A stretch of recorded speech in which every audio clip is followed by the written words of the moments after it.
Buen día, mi nombre es Glenda Nicole Barrera Ramírez y en este video voy a explicar la forma correcta de resolver el problema 6 que me corresponde del parcial repetido.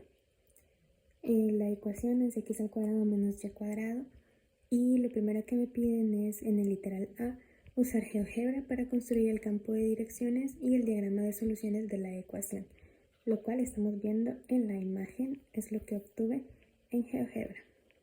El literal B me pide que usando la ecuación diferencial determine los subconjuntos del plano XY donde Y' es mayor a 0, Y' es igual a 0 y Y' es menor que 0. Para este literal lo que debemos hacer, primero suelo comparar Y' igual a 0 para poder guiarme de esta igualdad y luego obtener el ya sea mayor o menor que 0. Entonces, para que y' sea igual a 0, lo que yo necesito es que x cuadrado menos y cuadrado sea igual a 0. Y esto ocurre cuando x al cuadrado es igual a y al cuadrado. De aquí pueden haber dos casos. El caso en que x sea igual a y el caso en que x sea igual a menos y. Entonces tenemos que y' va a ser igual a 0 si x es igual a y o si x es igual a menos y. Esas dos rectas son importantes ya que en esas rectas podemos tener máximos o mínimos. Luego, para que y' sea mayor que 0 se debe cumplir que esta resta me quede positiva, por tanto el x al cuadrado debe ser más grande que y al cuadrado y eso sucede cuando x es más grande que y positiva o cuando x es más pequeña que menos y para que al elevarlo al cuadrado pueda quedar este más grande que este y así tengamos un resultado positivo. Y cuando y' es menor que 0, esto sucede si x es más pequeña que y, así la resta quedaría negativa. Y cuando x es más grande que menos y, por tanto sucede cuando x está entre menos y. Entonces acá podemos concluir la monotonía de las soluciones. En este caso, las soluciones serán crecientes si se cumple que x, y tal que x sea mayor que y o cuando x sea menor que menos y. Y las soluciones serán decrecientes si se cumple que el par ordenado x, y tal que x esté entre menos y y y. Ahora, para el literal C, nos piden que, usando la ecuación diferencial, determine los subconjuntos del plano XY donde y' es mayor a 0, y' es igual a 0 y y' es menor que 0. Para esto, lo primero que debemos hacer es obtener la segunda derivada. En este caso, y' será igual a x cuadrado menos y cuadrado prima y eso es igual a 2x menos 2y por y prima y si sustituyo y prima sería menos 2y por x cuadrado menos y cuadrado. Ahora aquí podemos simplificar un poco y nos queda 2 por x menos x cuadrado y más y al cubo. Esa sería nuestra segunda derivada. Ahora, para conocer los subconjuntos del plano XY en donde la segunda derivada es igual a 0, lo que debemos hacer es igualar la expresión que está entre paréntesis a 0, ya que cualquier número multiplicado por 0 da 0, así que este 2 lo podríamos dejar un poco de lado y así trabajar con esta expresión e igualarla a 0 para poder llegar a una expresión algebraica en la que esto sea 0. Por tanto, lo tomamos y decimos y' es igual a 0 cuando x menos x cuadrado y más y cubo es igual a 0.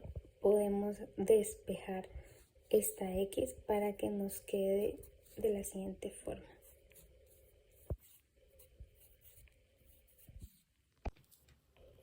Ahora si dividimos entre x nos queda 1 igual a x y menos y al cubo sobre X. Ahora podemos seguir despejando y podríamos dividir entre Y, lo cual nos quedaría 1 sobre Y igual a X menos Y cuadrado sobre X. Luego podemos igualarlo a 0 y tendríamos X menos Y cuadrado sobre X menos 1 sobre Y. Y esta curva es importante ya que sobre esta curva se van a dar los puntos de inflexión. Si nos vamos a GeoGebra y graficamos esta curva, nos queda de la siguiente manera. Como podemos observar, cuando las soluciones cortan esta curva que hemos graficado, estas tienen un cambio de concavidad. Por tanto, esta curva es muy importante. Entonces podemos decir que y doble prima es igual a 0 si se cumple que x menos y al cuadrado sobre x menos 1 sobre y es igual a 0. Una curva muy importante. Y doble prima será mayor a 0 cuando x menos x cuadrado y más y al cubo sea mayor a 0. Y si aplicamos un poco de los pasos de álgebra, podemos llegar a x más y al cubo mayor que x cuadrado y. X mayor a x cuadrado y menos y al cubo. Y si dividimos ambos lados entre x, obtenemos 1 mayor que xy menos y al cubo sobre x. Por tanto, cuando obtengamos xy menos y al cubo sobre x y esto sea más pequeño que 1, ahí vamos a tener soluciones cóncavas hacia arriba. Inmediatamente y doble prima es menor a 0 si se cumple que 1 es más pequeño que xy menos y al cubo sobre x. Por tanto, tenemos que las soluciones van a ser cóncavas hacia arriba si 1 es más grande que lo obtenido en esta expresión, y van a ser cóncavas hacia abajo si 1 es más pequeño que lo que obtuvimos en esta expresión.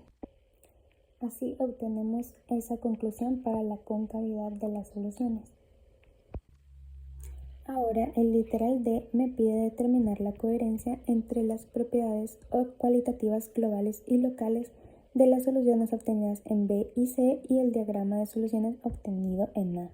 Por tanto, vamos a comparar nuestras soluciones en B y C con el diagrama que les presenté al principio del video. Así que vamos a ver.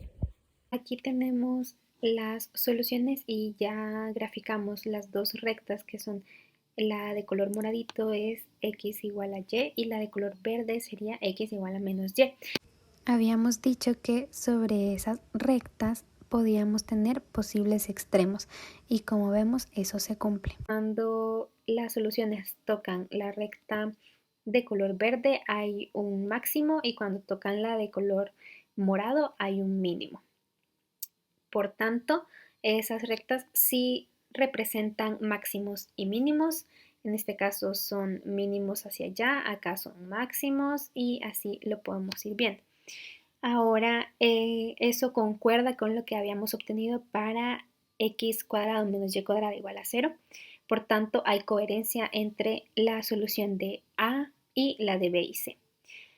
También teníamos que cuando x fuera más grande que y, es decir, cuando se encuentren en el espacio entre la recta verde y la morada en este lado de acá y en este lado de acá, las soluciones serían crecientes como observamos aquí en el diagrama de soluciones.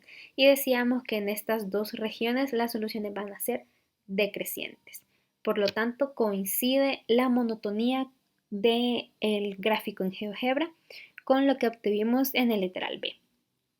Ahora para el literal C obtuvimos que sobre estas curvas de color negro son las ecuaciones que obtuvimos para la concavidad, había ahí puntos de inflexión. Y si observamos cuando estas líneas cruzan o cortan o intersectan estas curvas, hay un cambio de concavidad. Por tanto, hay coherencia entre las dos conclusiones. Las soluciones van a ser cóncavas hacia arriba cuando esta de acá sea 1 más grande que esto de acá, es decir, en esta sección de acá eso se va a cumplir y de igual forma en esta parte de acá, entre estas dos curvas y acá eso se cumple. Igual abajo de esta curva o en medio de esas dos también se cumple. Teníamos que va a ser cóncava hacia abajo cuando el 1 sea más pequeño que ese resultado. Por tanto, en esta sección de acá, también en esta sección de acá y en esta de acá se cumple esa condición. Por tanto, ahí las soluciones son cóncavas hacia abajo. Y así es como determinamos que las soluciones que obtuvimos en B y C para monotonía y concavidad se corresponden con el gráfico de GeoGebra. El literal E me pide seleccionar una solución particular y determinar el intervalo más grande donde ésta está definida. Para encontrar y seleccionar una solución particular, lo que hice fue tomar un punto aleatorio, en mi caso menos 5,0, y grafiqué la solución que pasa por ese punto. En este caso es la curva de color rosa. Y acá podemos observar que esta solución está definida para todo R, ya que en ningún momento las tangentes a esa curva se hacen verticales. Sí existen momentos en que se hace horizontal, pero eso significa que hay un mínimo o máximo. Pero en ningún momento hay una tangente vertical, por tanto, esta solución particular que pasa por el punto menos 5,0 está definida para todo R, para todo el plano XY. Esta ha sido mi solución para el problema número 6 del parcial repetido que me corresponde. Muchas gracias por su atención.